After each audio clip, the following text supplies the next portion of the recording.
with you, Tyrese, because it was easy film to get wrapped up in the action film and like the incredible fight sequences, and the chemistry between both you and Terrence was amazing. But it's also shining a huge spotlight on corruption of the private prison system and modern day slavery, which is a huge message. So, does your approach to how you tackle a role change when it centers real life issues?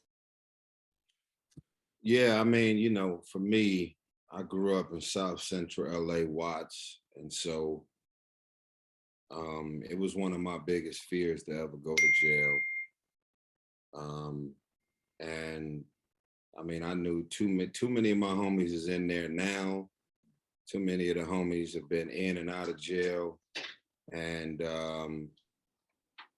I don't know. It was. I think it was us filming in Mississippi inside a real prison with real inmates that gave us everything that we could ever need. I mean, there's just certain environments that don't really require any acting at all.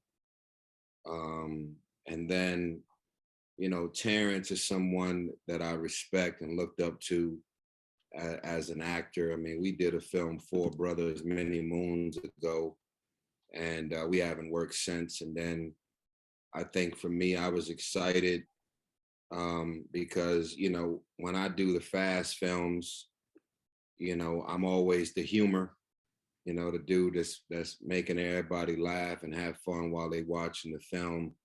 So it was incredible to be opposite a real comedian that was also doing something in the dramatic space. So I could relate to him and he could relate to me. I didn't want to be funny at all in this movie.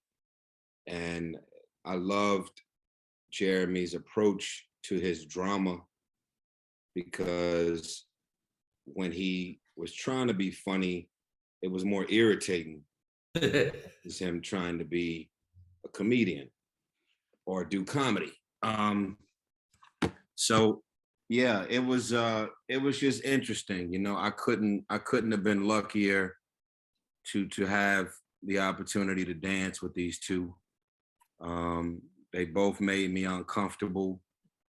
And that's exactly what I wanted. So yeah, that's my answer. Jeremy, I will say your character really threw me for a loop as the warden. I haven't seen you in this kind of villainous role. Is it more fun for you? Is it more to get more out of doing playing a villain as opposed to doing straight up comedy? Um, it's a great question. For me, the more I leaned into it, listen, Tyrese is absolutely right that we were working in an active prison, and so I got to go to the warden and talk to him and pick his brain, and for me, to have that type of access is very rare. So I got to try to make him as authentic as possible, and the character was, this kind of larger than life guy that I was very lucky in the way that I grew up in a north side of Chicago, in a very integrated area, which unfortunately we don't have a lot of that in this country. So for me, I just knew that like this character is kind of the antithesis of everything that I and my family are about. Um, and yet you can't judge your characters. You got to put that aside and just inhabit them. And so, the my character was a bit of a sociopath, you know, and so I just had to kind of lean into that. And Tyrese, what really it was really great to see because there are certain people that may come and phone it in or whatever, and he was totally invested.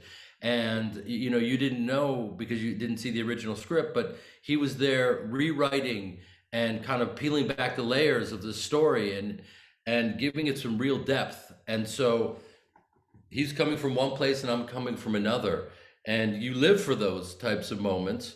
And, I had always wanted to work with Terrence, and I think karmically I kind of, manifested that. So it was, I just had even though I'm playing a despicable character, you know, you can't judge your characters, because if I were to judge my guy, I wouldn't have, you can't play him fully. And then last question for Terrence. So I was really looking around in the prison, and there were these messages. I didn't know it was an actual prison, so that's kind of crazy. But one of them, the messages posted on the wall said that just because your pain is understandable doesn't mean your behavior is acceptable. And that one just really stood out to me because Terrence, I do feel like your character took accountability, which is important. He knew that there were consequences for his actions, even if they were just or not. Is it hard not to form your own opinions around these characters? I know Jeremy was saying you can't judge your characters, but is it hard not to put your own thoughts into and opinions onto who you're playing and why you're playing this person? It's impossible not to.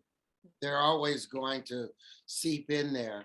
And so you try not to, you're going to always judge your character to some degree, but you try not to misjudge him. At the end of the day, you got to take some personal responsibility in your actions. You're going to take something from your own personal life, or you won't have a common frame of reference to be able to play it. So no matter what, if you get in the water, you're going to get wet. You're going to come out dripping a little bit. You know, it just depends on if you get out and shake it off on everybody, or if you take the time, be uncomfortable in your coldness, put your clothes away, sneak into the house. And that's the thing about the responsibility of action and reaction.